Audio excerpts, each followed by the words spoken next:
Hello， 大家好，我是游离在二次元底层 UP 主 Red。正如标题所说，我相信这是绝大部分看完第6集小伙伴们的观感。第6集里的信息量实在太大，大到我就算单独列出第6集中出现的细节，估计都可以做成一期视频。那么等到正片开始，我还真就准备全部点一下，然后避轻就重的好好解析一下。更重要的是，上期视频我讲了关于主线支线的误导，然后我突然发现自己可能也被误导了。那么关于这个误导，我有一个突破设定的脑洞，等会儿我们可以来好好探讨一下。本期视频内涵剧透，还没看过的小伙伴千万记着本着一颗裂开的心态去看第6集，不要说我没提醒过你们哦。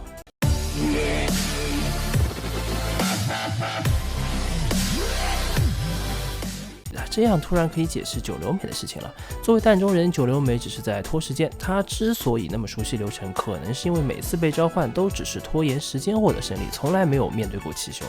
5. 陶伟的鳄鱼介于他的人设，那大概率就是源于鳄鱼在吃人之前会流下虚伪的眼泪，其实那根本不是伤心，而是润滑自己的眼睛。接着小爱的变色龙，某种程度上暗示小爱这个人本身可能表现出来的样子，只是他受到周围环境的原因，而并不是他真实的自我。最后宁流的蛇，我觉得会和蛇的蜕皮及食量相关，毕竟蛇可以吞下比自己大好几倍的动物，这也和宁流一开始拧一堆蛋是一样的。10. 小爱妈妈和泽木老师向小爱表面，两人准备开始正式交往。说实话，第1集的时候就有小伙伴在讨论这个，其实并不是没有这么想过，但总觉得剧情不可能这么狗血，但没想到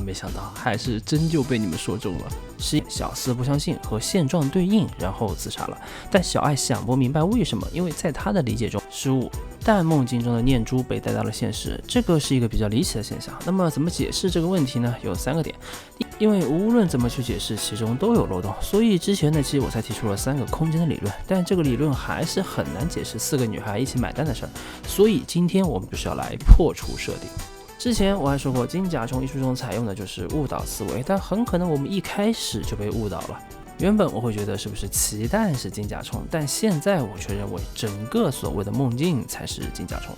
现在请大家抛开这个设定，我们假定所有的事情都发生在现实里，因为其实回过头去想想，除了第1集开头小爱自己说是在做梦，后面和梨花一起睡的时候，表彰顺的说你俩一起睡了，会进入念想比较深的人的梦境以外，还有谁说过所有的这些是发生在梦境了？表里账胡说八道和接茬惯了，他们的话基本可以不用信了。那可是现实世界里为什么会发生如此诡异的事情呢？没错，因为它是一个奇幻番，我们一直按照科学的逻辑去分析是不对的，只要它的奇幻能够自圆其说，那这些设定就是站得住脚的。那这个番的奇幻设定究竟是什么？是什么东西才可以解释到目前为止的所有，但又能保持住剧情的同步性呢？那就是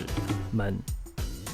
没错，门就是本番最奇幻的设定，这也就解释了为什么念珠可以带到现实，为什么梦境里受伤，现实也会受伤，梦里打怪，现实里会变强，为什么小爱关着门玩挂坠，开门出去又像是另一个世界，为什么这几个杂蛋人可以在现实世界里大摇大摆去表里长花园，以及为什么但梦境里的所有场景切换靠的全都是门。抛开梦境的设定，抛开3个空间的设定，把门作为互相转化的唯一因素，所有的一切都发生在现实里，然后你可以试着重温一下剧情，绝对会有全然不同的感受。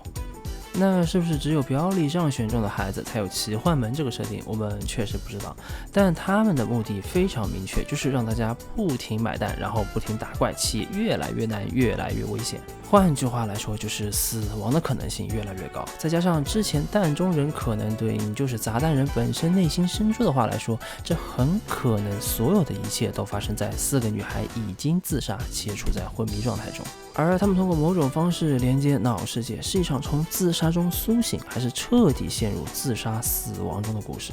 好，最后感谢一下本月给 Red 充电的大佬们。喜欢本期视频的小伙伴千万不要忘记关注、弹幕3连支持，我是 Red， 我们下期再见，拜了个拜。